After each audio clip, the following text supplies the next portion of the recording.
আসন্ন জাতীয় সংসদ নির্বাচনকে কেন্দ্র করে নির্বাচন কমিশন, প্রশাসন এবং রাজনৈতিক অঙ্গনে বাজেট নিয়ে নানা আলোচনা চলছিল। তবে আজ অর্থ উপদেষ্টা সালেহুদ্দিন আহমেদ বিষয়টি নিয়ে পরিষ্কার বার্তা দিয়েছেন। সোমবার সচিবালয়ে সরকারি ক্রয় সংক্রান্ত উপদেষ্টা পরিষদের সভা শেষে তিনি জানান, নির্বাচন কমিশনের প্রয়োজনীয় অর্থ বরাদ্দ নিশ্চিত করতে সরকার সম্পূর্ণ প্রস্তুত।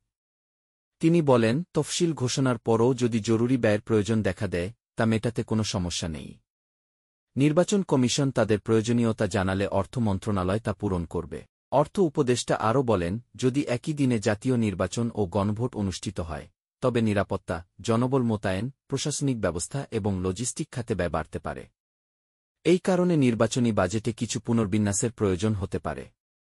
তবে তিনি নিশ্চিত করেছেন, দেশের অর্থনৈতিক সক্ষমতা পর্যাপ্ত, তাই নির্বাচন অনুষ্ঠিত হওয়ার ক্ষেত্রে বাজেট কোনো বাধা হয়ে দাঁড়াবে না। এতে নির্বাচন আয়োজন নিয়ে সৃষ্টি হওয়া উদ্বেগ অনেকটাই কমে এসেছে বলে মনে করছেন বিশ্লেষকরা।